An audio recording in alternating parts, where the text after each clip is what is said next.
activations and reset the zero moment point at CPG. Connect control module to quasi-cortex molecular ion pump. Rebuild neural linkage network. Update metamotor cortex parameters. Restart feed-forward control transfer functions. Correct for Coriolis deviation online.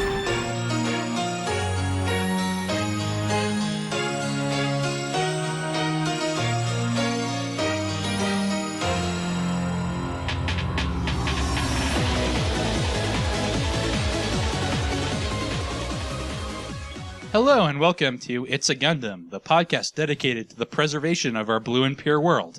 My name is Jeremy. I've got self-activating armor, so really, I'm custom-made for this podcast. I'm Tyler. Your hair does change color when you activate your armor, so I guess that does matter. And I think you said that wrong, Jeremy. I mean, clearly it should be, It's a Gundam!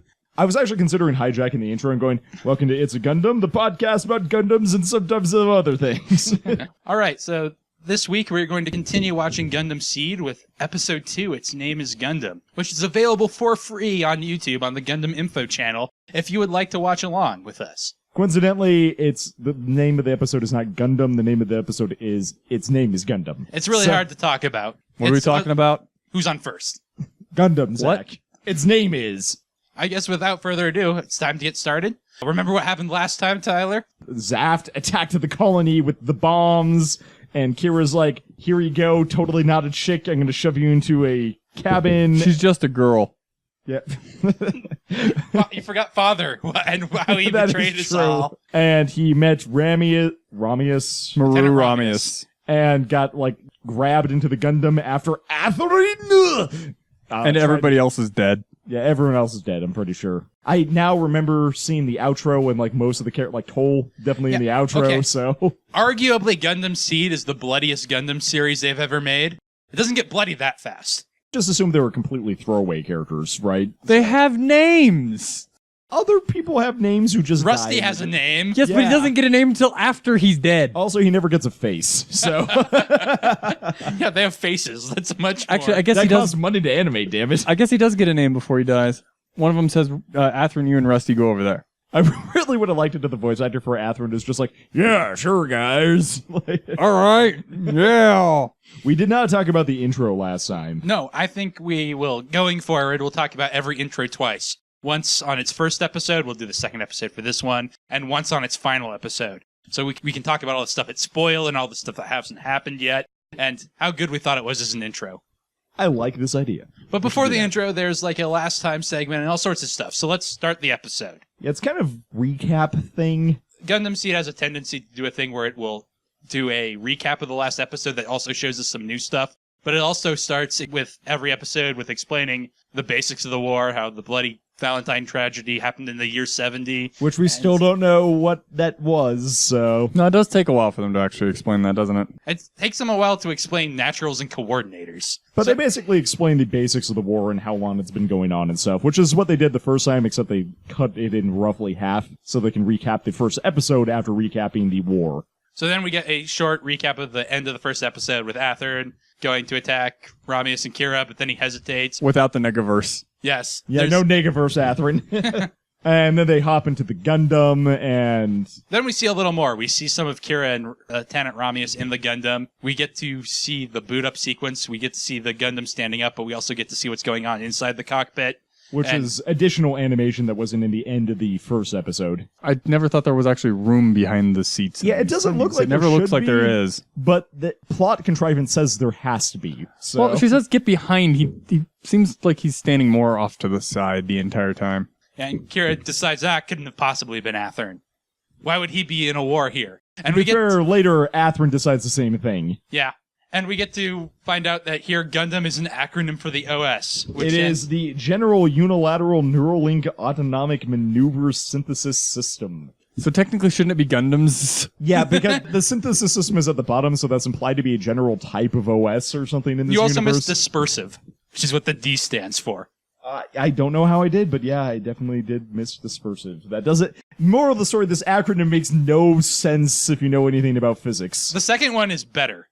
This is kind of a running gag in the Gundam Seed series. Whenever new Gundams show up, they change the acronym. So anyway, the ending catches up the last episode, the Gundam standing up, and there being cool fire behind it. With the kind of like Japanese style like brush painting. Yeah, most of the episodes kind of have a tendency to end in a scene like that.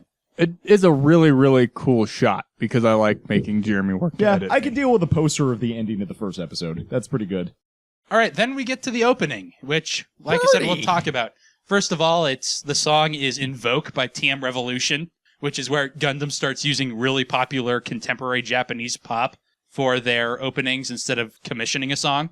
You hopefully recognize it from something. Yeah, and hopefully it gets you to #1 on the charts because you were in Gundam. It tends to be a pretty symbiotic relationship. So yeah, the first shot of the opening has Birdie flying through a debris field. Yeah, Looks like that's a trashed gin over there in the corner too. So, first question. Oh yeah, I had never noticed that before. I just assumed it was part of the other debris. Now that Jeremy paused it, it's actually clearly differently My drawn first in problem there, with and I this was thinking the opening- same thing. How does Birdie fly without air? I would presume he's got some kind of jets on him.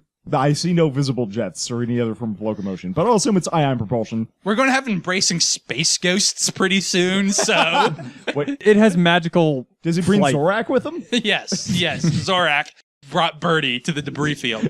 So I have some speculation about what this debris field is supposed to be. I suppose I'll save that until we talk about the ending again later. Oh yeah, I think I got You an mean the idea. intro again later? Yeah, what did I say? The ending. We'll talk about that at the end. So we got Birdie at a debris field. There's a Christmas wreath. It just looks kind of calm and forlorn, and the music is just sort of opening up. And then it gets kind of exciting, and the strike appears in front of the logo after blocking some missiles in a dynamic action shot. It's actually a pretty good way to... it matches the music well. It's not a bad 5 seconds of the intro, which actually matters a lot, so...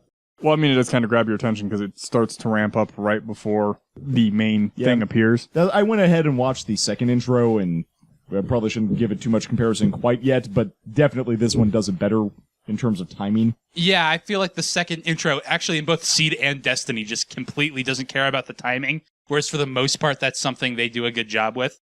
So anyway, the lyrics kick in. They're kind of about passing one another and hurting one another while you do it, which is kind of appropriate because the next couple scenes are characters kind of walking away from each other. First Kira and Athra, and then Lieutenant Ramius and Ensign Badgerol, and then good old Raul Crusade and Mu la Flaga.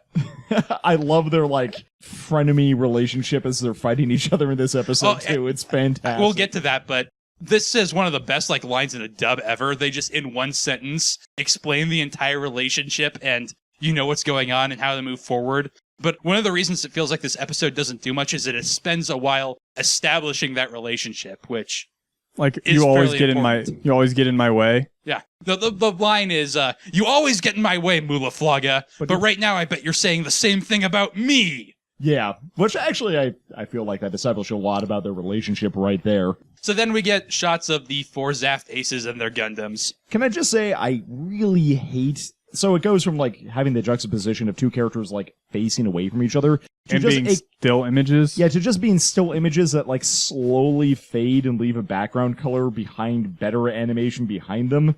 This feels extremely lazy to me.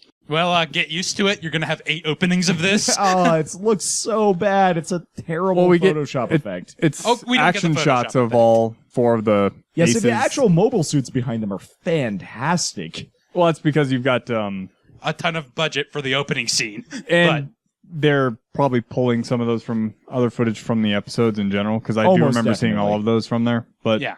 it's not a bad effect. I mean, you get to see all of them in kind of one of the specialty pieces of those pieces of kit. You get the big cannon on the one, the transformation on the I other. forgot that we find out in this episode that the mobile suits are modular. Yeah, that's a big thing in Gundam Seed in general. It kind of goes away. It's not done a ton Well, with, but... It's probably only to sell sh- more merchandise. It's only the Oh, strike. it's definitely to sell more merchandise. No, the Jins in this episode, too. We see a different... Oh, equipment. yeah. I was talking about those 4 specifically. Those aren't modular. No, my biggest really. thing is I really just hate the slow character fade. Okay, that doesn't stick around. The trail of, the color that's right next to them. Yeah, that looks so cheesy. Okay. But then you get naked Kira and... Lacus. Lacus Klein. Okay, yeah. She hasn't shown up yet. She has pink hair. She is in the eye catch in between She shows up. commercial breaks. Yeah, she shows up a little while later. I thought she was, what's her... Flay. Yeah, thank you. I thought she was Flay in the first episode. Yeah, they float as naked space ghosts towards each other in front of the strike. So then we get a shot of... that's what happens. He's not lying. Then we fade to what I assume is the Epion, which this is- clearly is not. This is the Aegis, which will be Athern's Gundam. And we get a shot of Athern and Kigali pointing guns at us and then each other in front of it. Well, And that's Kigali is monkey style hanging from the ceiling during this shot. Does she do that anytime in the series? Because I really hope she What, does. where she hangs from the ceiling and points a gun at somebody? Yeah. No. Also, Hate to spoil that for you, but no. not Kigali has a submachine gun, so I can tell you who's winning this firefight. Then we get some action shots of the crew of the Archangel doing stuff. Then we get 5 quick shots of the Zaf pilots in their mobile suits. This is interesting because this is the first thing to change between the HD remaster and the original. In the original, there's a weird orange mobile suit that never shows up in the series, and I could find no reference to even plans for it. Which is strange because there's a lot of information since Seed is popular on mobile suits they had plans for that got changed or didn't show up. That's really weird. Instead, they replaced it with a shot of Miguel's custom gin, which also does not appear in the episode. But at least there are toys of that, and it shows up in a lot of video games. Well, in this opening, it actually this orange mobile suit shows up. Yeah, that's the gin. Okay. Well, I mean, you said the original opening. I got confused. The original one, midway it's through. like an orange strike-looking mobile suit. And like Different I said, than I the could gin? never... Yeah. So really quick, I mean, I pointed this out on the first episodes, but since we have it still here, you can probably pause it for yourself if you're watching the Seed episodes on YouTube. You get in the quick flashing of images with these aft pilots in their mobile suits. Look at the detail on the mobile suits compared to the detail in the actual characters. Look at how much more detailed the mobile suit is. Nobody's gonna buy a nickel action figure. I mean, I have been pricing Lacus Klein action figures, but I'm weird.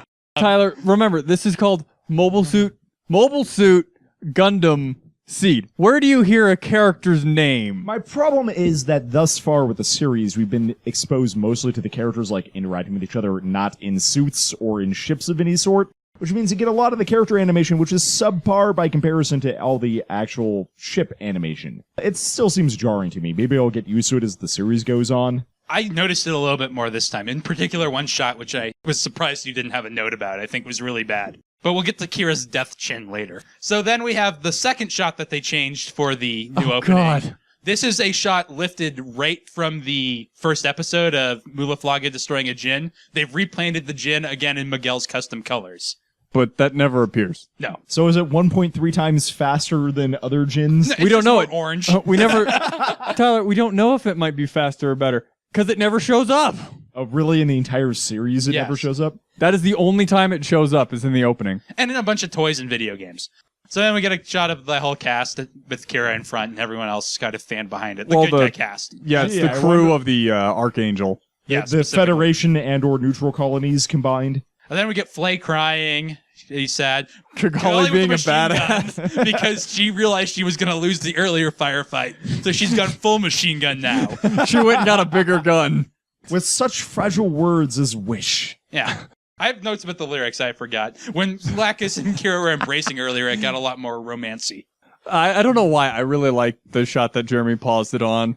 It's because Lacus is... Lacus shows up and shoves a Haro at the camera. Yep. Then we get yet another scene change. We get a sort of transparent-y naked woman whose boob is bouncing while the strike is watching explosion in the background. So then we get the actual last shot they changed. In the original, there's just a dumb shot from the first episode of a Mobius being cut in two. They replaced that with the strike fighting the Duel, the Buster, and the Blitz, which is a really cool shot. Yeah, it looks really awesome. In general, the animation throughout this intro is pretty good, despite how much I, rag on the character design. The nice kind of computer-aided models of the not white base Archangels. The Yeah, Archangel. it's the Archangel. And especially, earlier on, they have a bunch of other, space station-looking things that are all computer-aided. You can barely tell. It's really nicely integrated. And then the intro ends with the strike launching, and we get a shot of the strike and moves Mobius Zero in front of the Archangel. Wait, does Mu fly a Mobius the entire show? No. No, but for a while. Wait, is Mu the new, what's her name that starts with an S? Saya? Sayla? Mu is kind of a... We talked a little bit about Raul Crusade being the obvious Char. Yeah. That's true, but also you can make a pretty good argument this show has 3 Chars. Raul Crusade is clearly the commander, and he inherited the sweet mask. Athern gets the red mobile suits and the rivalry with Kira. And Mu sort of gets the Quattro Bagina mentor bits that Char sometimes has. He kind of also fills the part of Bright. Yeah. He's not the captain, but he has he's the team dad / older brother figure. So they kind of split the role into multiple characters. Very much so. The Bright role has kind of been split into a Star Trek trio of Mu, Ramius, and Badgerol.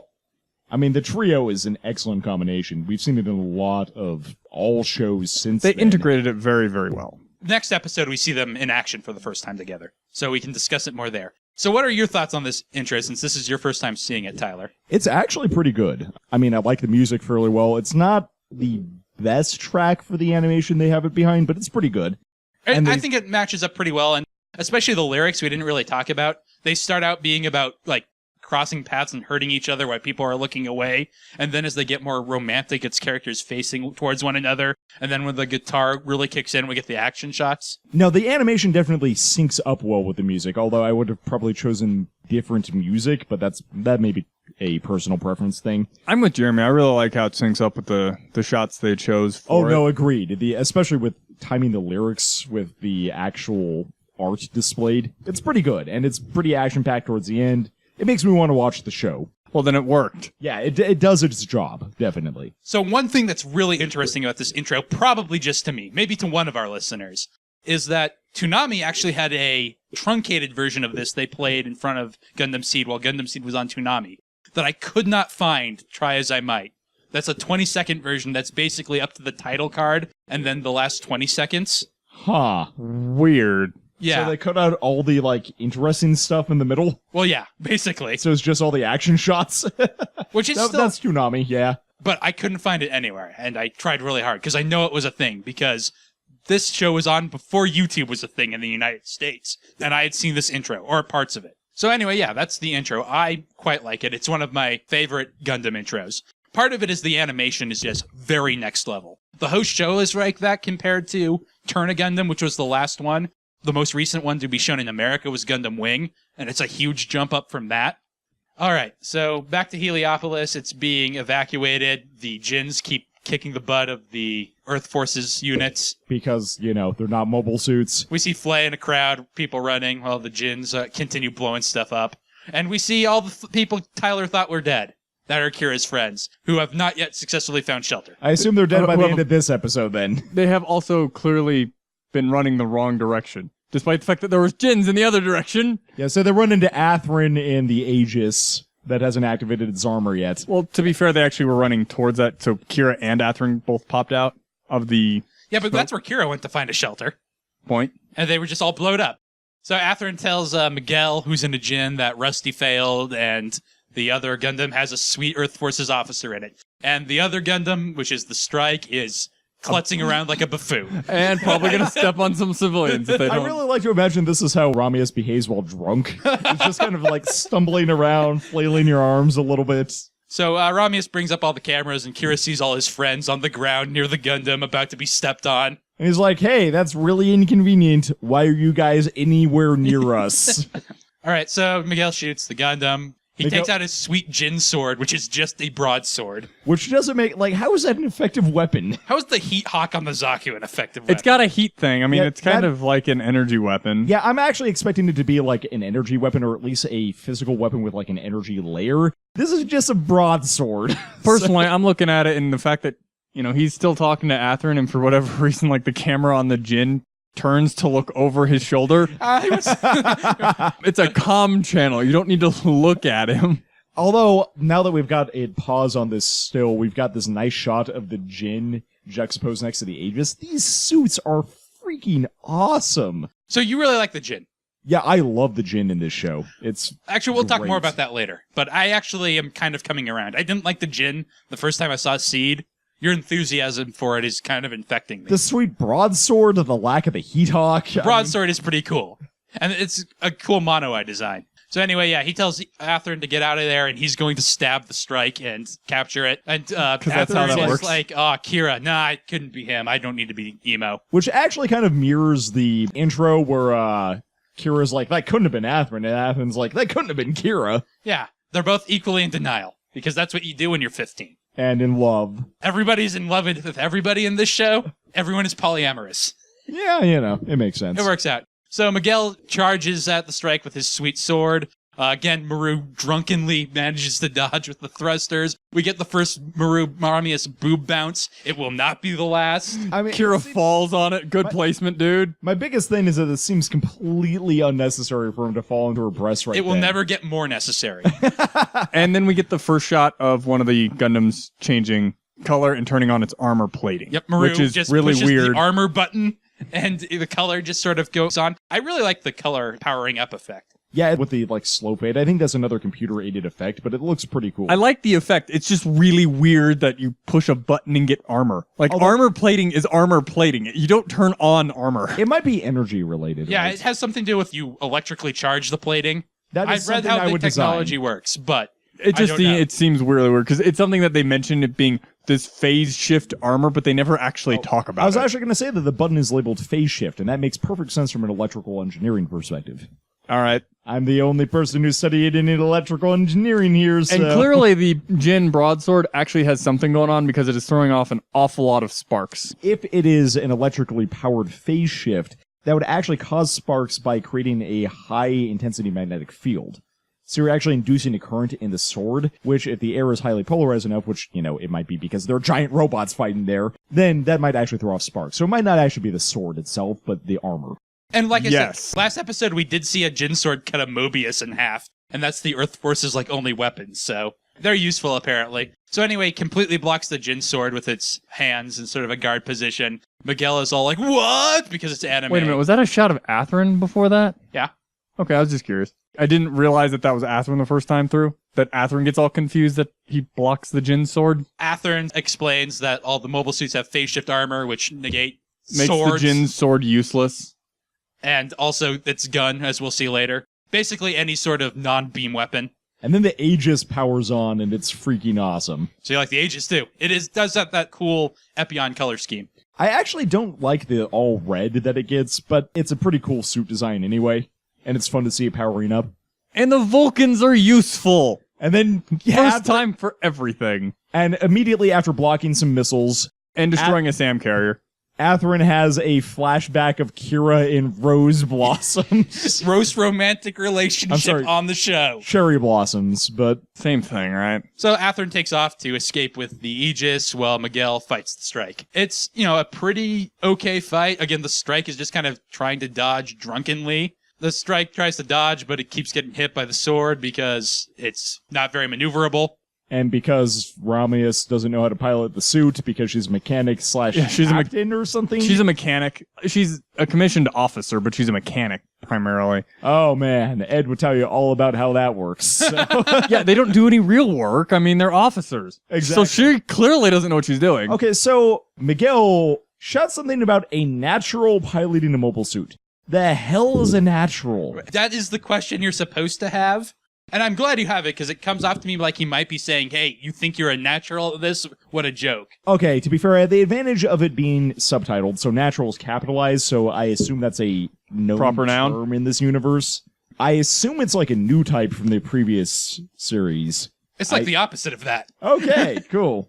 It's like an old type, but we will get into An that old heavily type? next episode. Like- That is a derogatory term for non-new types in the Universal Century. So other, like, We'll get there. genetically modified humans in this universe or something? Yeah, We're like, you're on the right track. okay. It will be heavily explained next episode. So Kira sees his friends in danger, still near the battle for some reason, and he's sort of... Not only near the battle, not running away from the suit, about to step on them. And so he sort of leans over and takes control. He does a cool dodge and then leads into a shoulder check. Not really sure how. I mean, he pushes a button and then pulls a He lever. pushes the duck button and then presses forward on the football lever. And he sends Miguel's Jin flying backwards. Which gives them some time to basically shove Ramius out of the seat and reprogram the OS. He is a programmer who is working on the OS unknowingly before. This is nuts. He also comments that the OS is crap for moving complex mobile suits. Maru gets defensive, claiming it's not done yet. The dub is super awkward. Actually, I talked last week about how the dub is not very good. That's really inconsistent. The second episode is expertly dubbed. The one problem I have is Maru here says, it can't be helped. It hasn't reached the completion stage yet. Which is Wow, not how that is- anyone would talk. Yeah, like That is worse than the possible Japanese phrasing. So a military lieutenant gets out of the chair so that a 15-year-old. He's 16. Oh, Kira's sorry. 16. He has demonstrably proven already that he's a better pilot than she is, right? Yeah, So- that's true. And he apparently has fixed the Vulcans because he lands several hits against. And then he just punches the Jin, which again is pretty cool. One of the reasons it feels In like the not face! much happens this episode is this fight scene goes on for a while, and it's pretty detailed. And then he does some cool techno babble, which you probably heard at the beginning of this episode. Control module to the ion pump. Reconstruct neural linkage network. I'm not sure what that means. That's the Zero system. I mean, the Gundam's MOS. Yeah, more and more of those random things. Miguel Miguel's calls confused. bullshit because the mobile suit is Hacks! suddenly moving better. Hacks. Miguel goes and fires like a rapid fire shot at the Gundam, and the Gundam takes like 2 very slowly sequential hits compared to the fire rate, I kind of assumed that it was a secondary fire on the Jin's gun. like a rocket launcher or something. Well, I was thinking more of explosive rounds. I could see that Maybe thing some being of them are tracer rounds. Kind of like the Phoenix rounds from Perfect Dark. yeah, a little bit like that. Where it's got Okay. some of them where it's actually explosive shots, and some of them are just the rapid fire So- base weapon. Kira has finished reprogramming the OS, and he decides to check, well, hey, what weapons do I have? He wants But to the- go on the offensive. Stop with this defensive crap. We're gonna beat this guy. But the beam rifle and the shield are not there, so They're all he's options they didn't pay for yet. all he's got is the Vulcan DLC. gun and an armor strider, which I'm pretty sure is where Call of Duty 4 guys got the idea for the knife. Yeah, they're in German, I think. Well, one of them is Eaglestun, which is the Eagle Vulcan. Stellan. It's the Eagle Stellan. Vulcan. And then the armor, Armor Schneider. Schneider is the assault knife. You guys mentioned earlier that they're all named after operas or something? No, that's a Those are the specific guns. class of weapon. Oh, okay. But yeah, there's a lot of German weapons. Like we'll get the like Schwartgeiser or something. I totally butchered the pronunciation there. The Opera's thing is specifically ship class weaponry. Okay. It's possible all these things have meanings that we're just unfamiliar with. I'm going to research those for next episode. Okay, I'm curious now. Feel free. all right. I want to know what an armor Schneider is. So Kira grabs out his armor Schneiders, which are in like the hips, and that's actually pretty cool. They're just knives that, like I said, they're Call of Duty style. They're not even like energy knives. They're just knives. So he runs up to him and just stabs him, and apparently by stabbing in 2 knives in the shoulders, is able to completely take out Disable. his... Apparently all the important cables for moving were in the neck. Yeah, of the apparently. Jin. Well, I mean, it makes sense. That's where the main thing would be. That's how robots work, right? But clearly, knife OP. And Yeah, Miguel bails out of his mobile suit. After hitting the self-destruct button. It makes no sense to me because he hits the self-destruct and then manually pops the cockpit open, jumps out, and flies off. This makes no sense. If you're trying to bail out, it's a, oh my god, pop the levers and I go flying away. Like, there's no way to eject from these things. Did they not have an eject sequence in the mobile suits? Clearly not. This would be when to use it. I would like to point out, I think I forgot to mention it last episode, I like that the personal jetpacks for the ground troops are the same design as the jetpacks for the mobile suits. They're like this weird cross shape. And that's actually pretty cool and remarkably functional. So someone thought that through at some point. And they seem very similar to ones from Zeta Gundam to me. So they may have been used for a while. Been a long time since I watched Zeta. So anyway, Kira steps away from the gym before it explodes. Although, Actually, he doesn't. He just kind of stands there and takes it. really quick though, you saw a countdown timer for a minute. It blows up after like 5 seconds. And Miguel pressed the faster button. We don't know exactly how long it took Miguel to actually bail out. Well, from our perspective, it was like 5 seconds. Yes, it So- was. So anyway, then we cut to where the bomb just went off last episode, and we see that Ensign Badgeril is fine. Somehow. It doesn't really make it, even though everyone in the chamber with her is dead. And she's got plot armor. Also, she's basically floating around with low gravity. There are a bunch of corpses and stuff. So then we cut to outside the battle where Mu la Flaga's ship has been destroyed in the least plausible way ever. It just kind of flew into the colony and crunched. Because apparently they were flying in that direction. Mu takes out the arm of a Jin, which basically disables it because it's the right arm. And obviously you can't wield weapons in a mobile suit's left arm. Well, he destroyed the gun, and then he destroyed the sword. be Okay, that's fair, true. Like, the sword was in that arm when he pulled it, and it blew up. Have you ever played a mobile suit game where you have to like equip weapons into specific slots? Okay. Clearly, you cannot wield the weapon in the other arm if you haven't equipped it. There's there. a lot of dual wielding that goes on in Gundam Seed, though. None of the Jins ever do, though. Now that I think, No. The I Jins think don't they really. might, but that's not in this They haven't episode. taken But that perk. Either way, he loses all of his firepower because the Jins don't have Vulcans. So Captain Addis is like, what? Oler got hit in a battle? And then Rokusei says, there appears to be an annoying fly buzzing around. In his Atlantic accent in the English version. What is an Atlantic accent? Like a posh American accent. Okay. And then they also get a reference that Miguel has been shot down, basically, and he needs a retrieval. And so Rao Le Creuset is like, we have to destroy it. So here I want to talk about Rao in contrast to Char again. Char is in a very similar situation in the first episode of Gundam, but he wants to be super cautious. He's like, let's just take photos and report back. And it's insubordination that leads to the assault on the Federation mobile suits. Whereas Rao Le Creuset is dead set on destroying these. Well, he's dead set on stealing them or destroying them to keep them out of their hands. Well, it's that's not his necessarily. mission, right? No, actually, he's kind of he's rogue at this point. He's not rogue. Zaft is very loosely organized. He's a commander, which basically means he can do whatever he wants. He just has to report to the president, basically. He has specifically not said, hey, we're attacking this neutral colony, because in the first episode he established that by the time word got back, he felt it would be too late. Yeah, so, like, they're kind of rogue, kind of not going after him. It's a weird situation. If they do well, hey, that was good. If they screw everything up, they went rogue. Exactly. So then we get the eye catch again.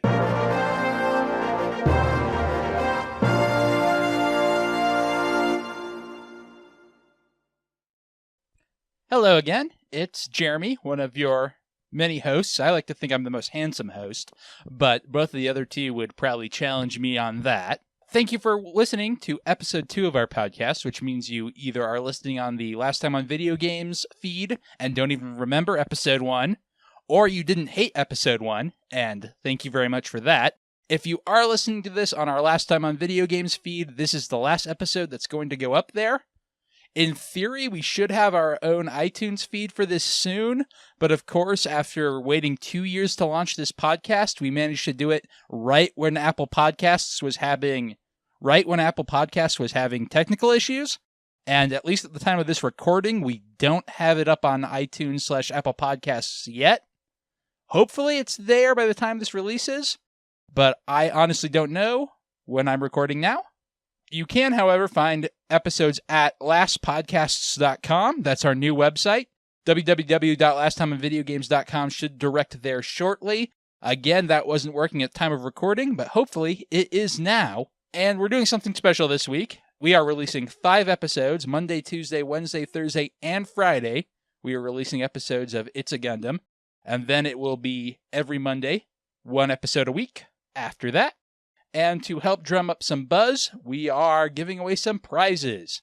We have a Freedom Gundam Master Grade 2.0 model kit. If you're at all interested in Gundam modeling, this is a great one. We also have Gundam the 08th MS Team on Blu-ray and on DVD as separate prizes.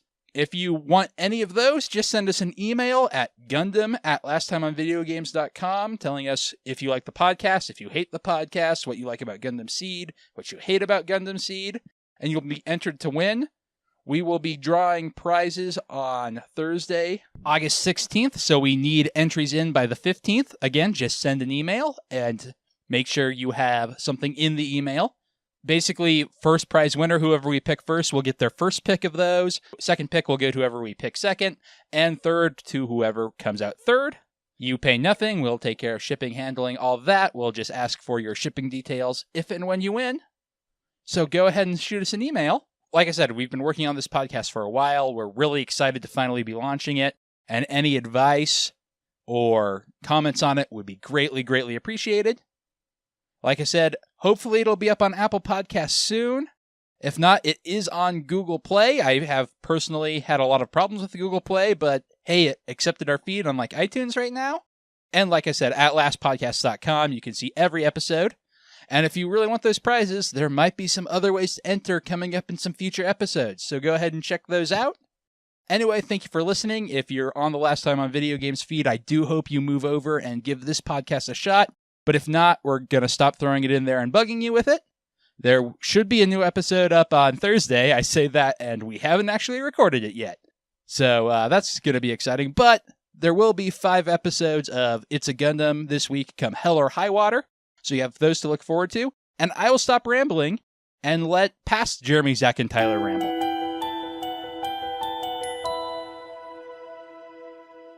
Okay, so at this point, I feel like zero has happened this episode, and it's already halfway over. It's been all a fight, right? It didn't even feel like anything happened in the fight scene. Doesn't that mean it's a pretty good fight scene, though, if it feels like it went too quickly? Because, like, my opinion was similar the first time I watched it, but the more I watched it, I kind of felt, no, this is all pretty good. It's just not really the plot moving along. I like giant robots kicking the crap out of each other, so I'm perfectly okay with this. There was much of that. I don't know. The fight scene was kind of underwhelming to me. Well, it does also kind of show Kira being kind of OP in the first place. That is true. Yeah, he rewrote an OS. Under In fire in mid-combat. combat in like 30 seconds. So now we get more plot with Natarel going around, seeing everyone's dead, and finally meeting some alive people. She's whining about the fact that somehow she's a sole survivor of an explosion that blew people's clothes off. That's a boot. Doesn't count. Then she does find another survivor. Yep. Well, another survivor finds her. Then, We get Mu la Flaga fighting some people, and he's like, wait, I think, what's his name? Lorella Crusade. Crusade? Is Yeah. that his name? Wait, there's someone else out there. I think he's powerful. It's probably Crusade. And this is another difference between the original and the HD version. The HD version gives Mu a new type flash and the sound effect, whereas the original did not have that. Oh, When I he thought they had sends the it- sound effect No. in the first one. Nope. Because I looked, because I was like, huh, that is interesting that they changed that. Later on, they give Mu a lot of that, but apparently they hadn't decided Mu's a new type yet. Despite the fact that they gave him the funnels. Yeah. This is one thing I've always wondered. Is his suit supposed to be a Jin? Yeah. He has a high maneuverable Jin. Crusade, right? Yeah. It's sort of the mirror of the fact that Char had the Zaku 2S, which had a longer cable. Okay, I wasn't sure, because it does look a little bit different. It is a different mobile suit technically, but it is a variant on the Jin. So then we cut to in the colony. Maru Ramius is waking up on like a park bench. The strike's been shut down. Kira and her friends have put her on. So Kira's friends are being kind of idiots and they're playing in the strike's cockpit. Honestly, I have no idea what they're thinking, given that it's high-tech military equipment. Although they are all robotics students, so they're probably familiar with it. And it's sort of implied that they've been working on it and just not knowing that's what they've been working on. Yeah, I mean, they clearly demonstrate some kind of familiarity with at least systems like that. And they speculate that it has lost color because it's out of battery. So Lieutenant Ramius shoots at them to get them to not hang out in the cockpit of the giant military robot. Actually at the cockpit in a way that could have easily ricocheted and killed one of the civilians. To be fair, You could always blame it on blame, Zap. yeah, you can always Zapped. blame it on Zaft. And then she points the gun at Kira, like, right in his face. And says, hey, I'm grateful you saved me, but you've seen a top secret and now you all have to come with me. Yeah, she's basically like, well, go pile in the cockpit, and one of them's like, maybe we should get the truck. So, Yeah, and then she tells him to go get a truck. yeah, But yeah. First, we get their names repeated, which is useful as exposition. it is because we didn't actually know their names explicitly before. Well, Here's where I agree with Tyler's thing about the animation, too, because look at Kira's chin in the upcoming shot. He's just got this dagger of a chin, and I can't unsee it every time I look at it. My favorite is Cousin, God. whose face looks like a rock with some eyes painted on it. That's because that's what Cuzzy is, a rock with some eyes painted on it. So Lieutenant Ramius explains she's an officer with the Earth Forces, and since they've seen the secret Gundam, they can't leave. And they're like, hey, we're neutral. And she's like, well, wake up. This is reality. Yeah, clearly you can't be neutral anymore because you've been attacked. and we had this here. So, sucks to be you. Yeah, so that's really annoying that the Federation just arbitrarily decides, hey, we're going to store this high-tech military equipment Well, here. it's pretty clear, you know, if you're going to do that, I mean, the government of the neutral nation probably had a say in this somewhere Yeah, along but shouldn't the the line. citizens have a say in their government? Well, yeah, but we don't know about all the secret military projects that are going on, say at Buckley, which is near us. That is true. Maru gets attention by firing in the air. She's very gun happy. She's going to run out of bullets, and then How many does she It's have never left, you think? They're 'Cause, very small bullets. They fire much faster than normal. So well, she fired like 2 at Atherin from the pistol. maybe she reloaded while she was in the cockpit. So she's at least used 4 or 5. since the scene started. So it's a simple little scene, but it does advance the story a bit. It is slow because it's kind of repeating stuff, but if you're watching this, especially 1 week at a time, you may need reminders about who these characters are, because they're not going to die right away, and I how to thought they refer to would. them Oh might be a good God, idea. Kira's face.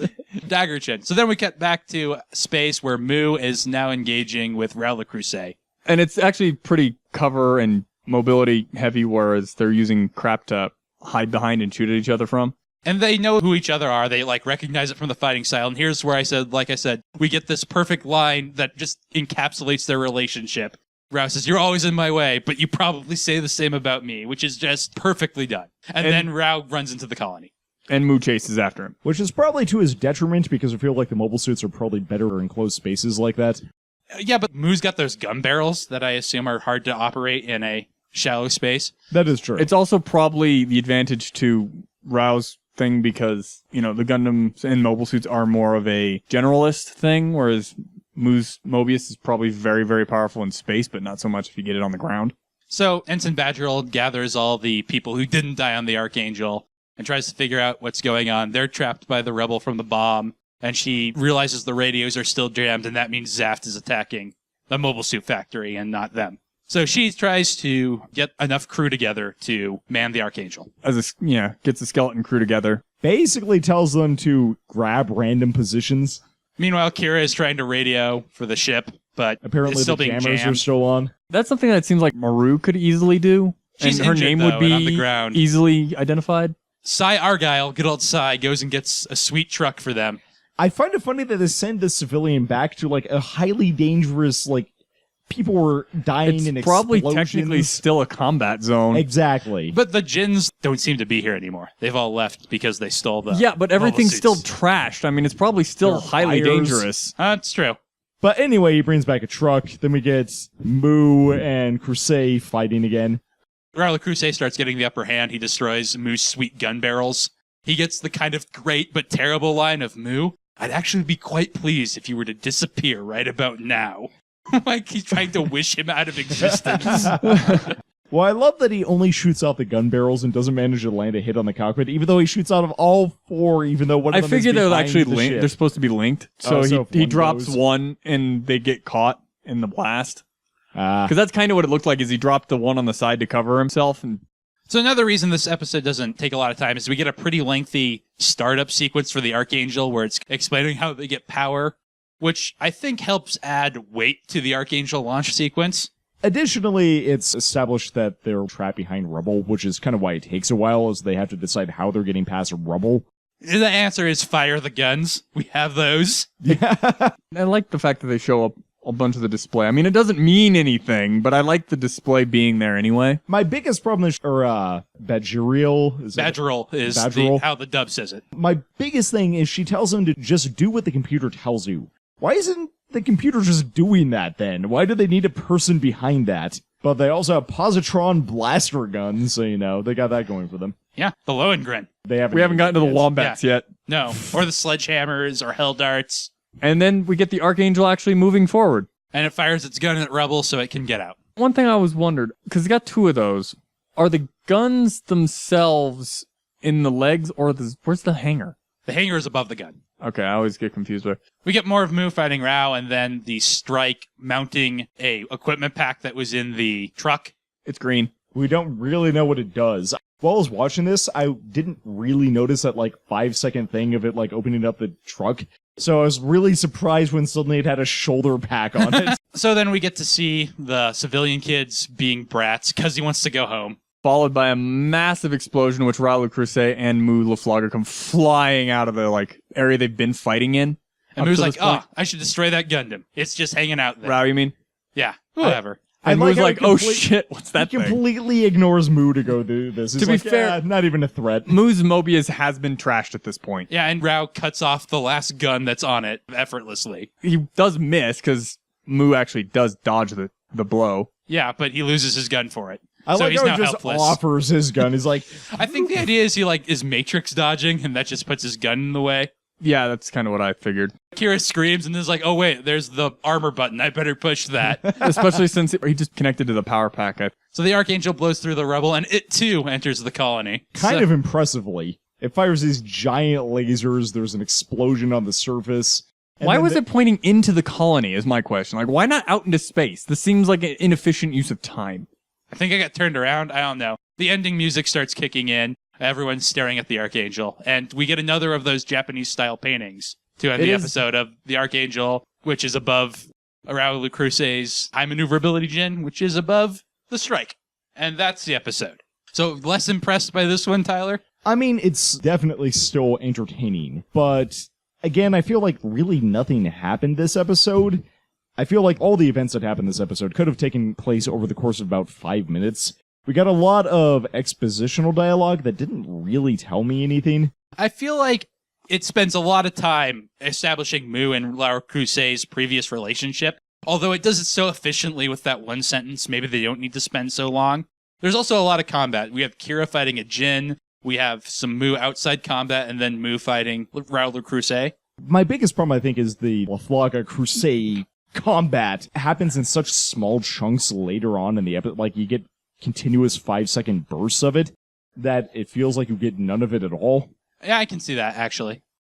All right, so that's the episode. Before we go, on our other podcast, Last Time on Video Games, which you can find at www.lasttimeonvideogames.com, we have a thing where we rank all the games we played, because ranking things is fun.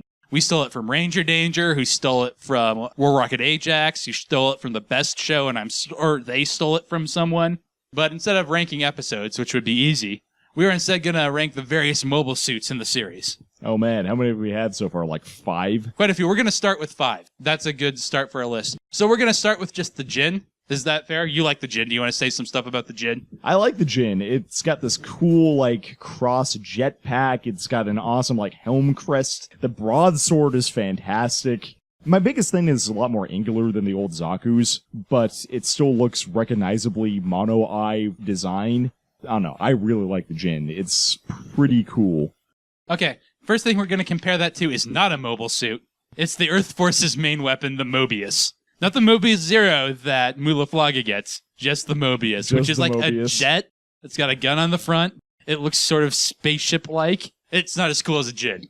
Yeah, almost definitely not as cool as a Jin. Okay, so that was easy. I mean, it's fast, right? So... Yeah, but it doesn't seem to be actually faster than a Jin. And then we'll use Orb's main weapon as well, the Minestrel, which are the little ball-like things. Oh, man. Oh, God. Clearly worse than the Mobius in every possible way. You think? I actually like them more than the Mobius. They're sort of spherical. I prefer the Mobius. All right, the Minestrel. We'll see if it ever goes anywhere. It'll keep going down, I think. So then Zach was talking about Raul Cruce's high maneuverability Jin. Let's put that on here. It's white. It's got different wings, sort of. It's also got a cool Gatling gun on the shield. The sword is stored in a different location. We haven't seen a whole lot of it yet, so I'm not really sure I can make a great comparison. We don't see much of it. That's part of why I'm rating it in this episode. Gatling gun in the shield is an excellent idea, though. So yeah, a lot of Gundam toys had that. I think this is the first time they felt their animation budget was up to animating that, because it's in a lot of video games and a lot of variation mobile suits, but I can't remember it appearing on an actual mobile suit before. So putting Heavy it above arms. the Jin. Yep, I give it that. I think heavy arms would classify for that, because it does have kind of a shield thing over that I big-ass guess it Gatling is cannon. kind of a shield, but it looks more like an armor plate. It's not the traditional Gundam tower kite There's a word shield for that they that have. type of shield that you strap to your wrist like that. And Buckler? Yes, thank you. Okay. So the last one we're going to rate for today is the Strike without any sort of striker pack. I think I'd probably put it below the Jin, honestly. Really? You don't like the Strike as much as the Jin? It's got cool knives. It does. I really don't like the design of it as much. And I really like the design of the Strike. I really like the coloration on the Strike is what I like, because it's not that different from a normal Gundam, but all the blue in it really works for me. And it's got some white and red. I actually found it kind of bland. Clearly I'm outvoted here, so... All right, so we'll say above the Jin, but do you think it's above the high maneuverable Jin as well? I think we can compromise and put it between the two. Yeah, that sounds fair. 'Cause I really do like the design of that high maneuverability Jin. I'm sad it doesn't show up more. The Strike with, like, the shoulder-mounted cannons that it doesn't get to use this episode. That's pretty cool. That's the launcher Strike, and we'll probably rate that at another time. Maybe next week. Maybe later. We'll see. All right, so that should do for this episode of It's a Gundam. Next week, we will be watching episode 3 of Gundam Seed, which is entitled Collapsing Land. I wonder what happens. Does the land collapse? There's no land. They're in space. Well, yeah, so but why are they calling it collapsing land? They've got artificial land. Clearly the colony implodes. All right, if you want to contact us, you can do so at Gundam@lasttimeonvideogames.com. You can also check out our website, www.lasttimeonvideogames.com. We have another podcast there. It's all about old video games. We have some content that we don't update anymore. It's great. All right, so see you guys next time. Bye.